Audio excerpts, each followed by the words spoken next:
ನಮಸ್ಕಾರ ಎಲ್ಲರಿಗೂ, ನಾನು ನಿಮ್ಮ ಭವ್ಯ ಚೇತನ್. ಇವತ್ತು ನಾನು ಪ್ರೆಸೆಂಟ್ ಮಾಡ್ತಾ ಇದ್ದು ಸೆಮಿ ಮೈಸೂರು ಸಿಲ್ಕ್ ಅಲ್ಲಿ ಪ್ರೀಮಿಯಂ ಕ್ವಾಲಿಟಿ ಸಾರಿ ಆಗಿರುತ್ತೆ. ಯಾವ ಕಲರ್ಸ್ ಇದೆ ಅಂತ ನೋಡೋಣ. ಫಸ್ಟ್ ಸ್ಟೈಲ್ ನೋಡ್ಕೊಂಬೋಣ. ಸಾರಿ ಕಂಪ್ಲೀಟ್ ಇದರ ಸ್ಟ್ರೈಪ್ಸ್ ಬಂದಿದೆ, ಮತ್ತೆ ಬಾರ್ಡರ್ ಗಡ್ಡಿ ಬಾರ್ಡರ್ ಬಂದಿದೆ. ನೋಡ್ತಾ ಇರ್ಬೋದು.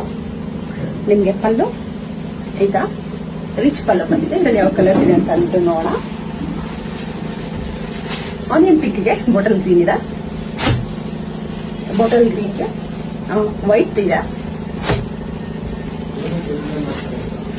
ಆರೆಂಜ್ಗೆ ಬ್ಲಾಕ್, ಮತ್ತೆ ಬ್ಲೂಗೆ ಇಂಕ್ ಬ್ಲೂ ಇದೆ, ಸ್ಕೈ ಬ್ಲೂಗೆ ಪಿಂಕ್ ಇದೆ, ಬ್ಲಾಕ್ಗೆ ಯೆಲ್ಲೋ, ರಾಯಲ್ ಬ್ಲೂಗೆ ಸ್ಕೈ ಬ್ಲೂ. ಇವಾಗ ನೇಮ್ ಮೇಕ್ ಮಾಡಿದ್ದೀನಿ ಸೇಮ್ ಕಲರ್.